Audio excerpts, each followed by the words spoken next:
Namaskar. So today I am going to discuss on a very important topic of law of jurisprudence, that is person. It is a legal concept and it is a very important concept in the field of law of jurisprudence. The whole idea of the jurisprudence, the whole center point of the jurisprudence is person. Everything is related with it. The word person is basically derived from the Latin word persona, which means mask. On later phrases, the word persona, had been used by the Greek actors in their dramas. Then the word person came into existence. Person शब्द की उत्पत्ति Latin भाषा के persona शब्द से हुई, जिसका हिंदी रूपांतरण किया जाए तो मुखौटा होता है, उसका मतलब मास्क। कुछ समय पश्चात ये देखा गया कि ग्रीक में कुछ एक्टर्स ने परसोना शब्द को यूज़ किया, उसके बाद पर्सन शब्द की उत्पत्ति हुई। एक क्वेश्चन बड़ा कॉमन उस समय जूरिस्प्रूडेंस के फिलोसफर ने किया और उसका बड़ा ही तार्किक जवाब निकाला कि a person is not necessarily a human being. It means that there may be a human being who are not persons. Similarly, there may be a person who are not the human beings. उस समय के slaves, दास जब चलते थे, उनको कोई अधिकार नहीं होता था. They are not treated as a human being. In law, they are not the persons. In case of IPC, when we are talking about the IPC, Indian Penal Code, the word person includes company और association. अब company और association कोई human being तो है नहीं, पर वो person है ना. The basic question is came into existence that who are persons. तो जवाब क्या मिलता है कि दोज हु कैन सू और who can be sued are considered as a person. यानी जिनके खिलाफ मुकदमा किया जा सकता है या जो मुकदमा खुद कर सकते हैं किसी के विरुद्ध, उनको हम पर्सन मान लेते हैं. पर होता क्या है, ऐसा हर केस में क्या हम इसी को एक कंसीडर बना लेते हैं कि साहब द वन कैन बी सू और कैन बी सूड, तो वो पर्सन मान लिया गया? नहीं, ऐसा नहीं है.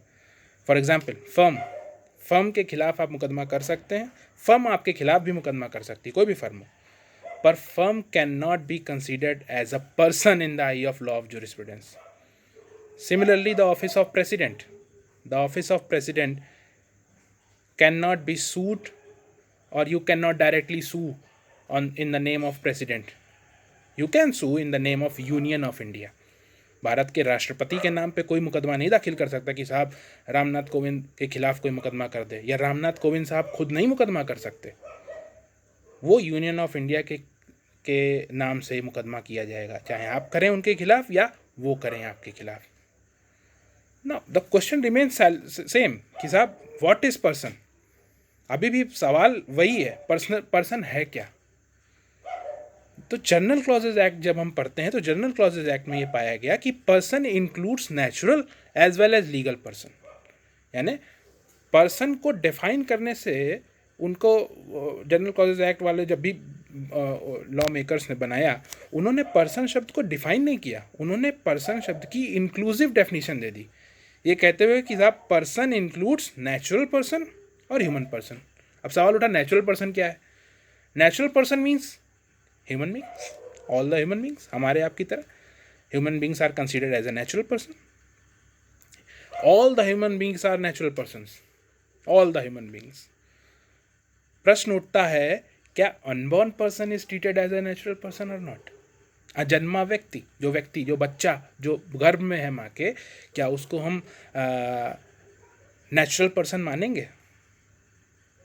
मेडिकल साइंस ये कहता है कि हाँ, हम उसको नेचुरल पर्सन मानेंगे. मेडिकल साइंस में जब हम मेडिकल साइंस को पढ़ते हैं या फॉरेंसिक जूरिस्प्रूडेंस को पढ़ते हैं, तो हम ये पाएंगे कि हाँ, unborn person is treated as a natural person in medical science. But we are a law student. Under the law, we cannot treat an unborn person to the natural human being or to the natural person. Natural person, unborn child को नहीं माना जाएगा. Unborn child को कुछ अधिकार दिए गए हैं, लॉ के द्वारा कुछ अधिकार दिए गए हैं। जैसे ट्रांसफ़र ऑफ प्रॉपर्टी एक्ट जब हम पढ़ते हैं, transfer of property act section 13, अगर मैं सही से रिमाइंड कर पा रहा हूँ, कुछ राइट्स दिए गए अनबॉर्न पर्सन को, ट्रांसफ़र का, प्रॉपर्टी के उनको मिल सकती है, पर उसके साथ शर्तें लगा दी गई कि जब हम पढ़ेंगे कभी तो देखेंगे कि there can not be direct transfer, कोई भी डायरेक्ट ट्रांसफ़र नहीं हो सकता, there shall be absolute transfer, कोई भी ट्रांसफ़र अगर अनबॉर्न चाइल्ड को करेंगे तो एब्सोल्यूट ही करेंगे। तो कुछ अधिकार जरूर दे दिए गए अनबॉर्न पर्सन को, अनबॉर्न कह रहा हूँ, अनबॉर्न चाइल्ड को, पर वो पर्सन नहीं है। Similarly the question arises that a dead man can be considered as a natural person और नॉट। भाई एक व्यक्ति जो ह्यूमन बीइंग है हमारी आपकी तरह, एक वो व्यक्ति हो गया जो भी पैदा ही नहीं हुआ, माँ के गर्भ में है, एक वो व्यक्ति हो गया जो पैदा हुआ, उसने अपनी ज़िंदगी जी और वो चला गया इस दुनिया से। तो एक डेड मैन, एक मरा हुआ व्यक्ति, क्या वो पर्सन है? क्या वो नेचुरल पर्सन माना जाएगा? नहीं। A dead man can not be considered as a natural person, although there are some rights. उनके भी कुछ अधिकार लॉ ने फिक्स किए, कहा ठीक है तुमको हम कुछ राइट दे देते हैं। क्या कहा? The right of will. जब कोई व्यक्ति अपनी जीवन के दरमियान, जब तक वो जीवित है, एक विल लिख देता है, एक वसीयत कर देता है कि हमारी संपत्ति हमारे मरने के बाद, हमारा रुपया हमारे मरने के बाद, हमारी चल या अचल संपत्ति हमारे मरने के बाद हमारे पुत्र या हमारी पुत्री, हमारे पोते, किसी को भी जाएगी, वो विल हमेशा उस व्यक्ति के मरने के बाद ही इफेक्टिव होती है।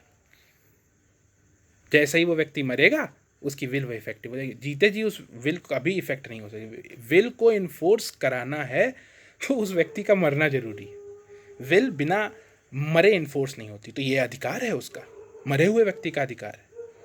दूसरी बात, उसके क्रिमिनेशन का अधिकार है उसको, यानी कोई भी व्यक्ति बिना क्रिमिनेट किए, चाहे वो हिंदू रीति रिवाज से जलाया जाए या मुस्लिम रीति रिवाज से दफनाया जाए या कोई और रीति रिवाज जो भी फॉलो होते हों, जो भी रिलीजियस वहाँ पे जहाँ कहीं भी आप जो मानते हों, उनके हिसाब से उसको ये अधिकार है, उस डेड मैन को ये अधिकार है कि डिग्निफाइड तरीके से, मानवीय तरीके से, गरिमामयी तरीके से उसका क्रिमिनेशन किया जा सके।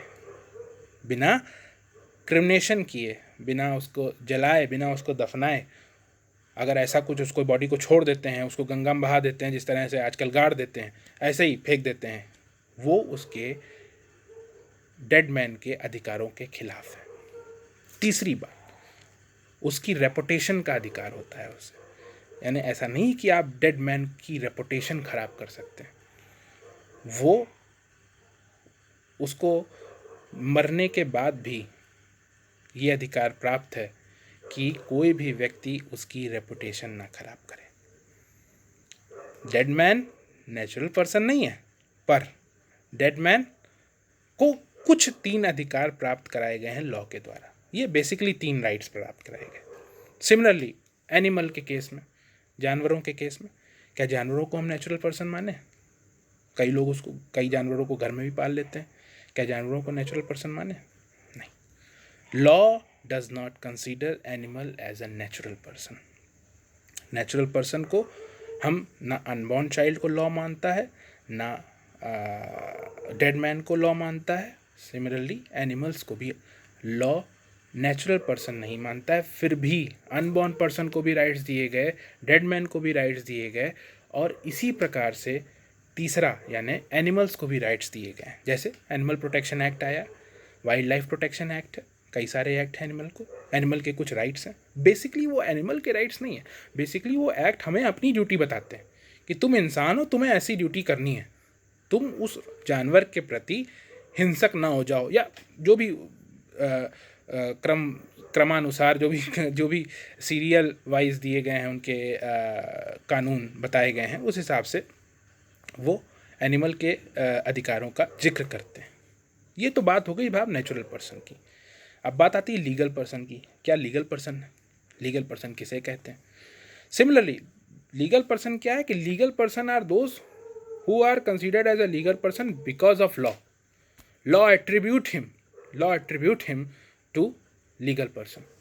लॉ विशेषता बताता है लीगल पर्सन की, लॉ बताता है कि कौन लीगल पर्सन है कि नहीं है। इसके भी एग्जाम्पल्स लिए गए, इसकी भी बात की गई। कहा गया कि साहब क्या हम मस्जिद को लीगल पर्सन मानेंगे? क्या मस्जिद के खिलाफ मुकदमा हो सकता है? क्या मस्जिद किसी के खिलाफ मुकदमा कर सकता है? एक बड़ा famous case Lahore high court का आया, अगर मैं सही से रिमाइंड कर पा रहा हूँ, मौला बख्श का, मौला बख्श करके केस आया। लाहौर हाई कोर्ट ने माना, लाहौर हाई कोर्ट ने कंसीडर किया कि मॉस्को यानी मस्जिद, mosque is a legal person, उसके खिलाफ कोई मुकदमा कर सकता है और वो भी किसी के खिलाफ मुकदमा कर सकता है। पर कुछ समय बाद प्रिवी काउंसिल ने मस्जिद शाहिदगंज के वाद में या मस्जिद शाहिदगंज के केस में साफ साफ ये बताया कि नहीं, no person can be sued and mosque can not be sued to any person, यानी मॉस्क को लीगल पर्सन नहीं कंसिडर किया गया।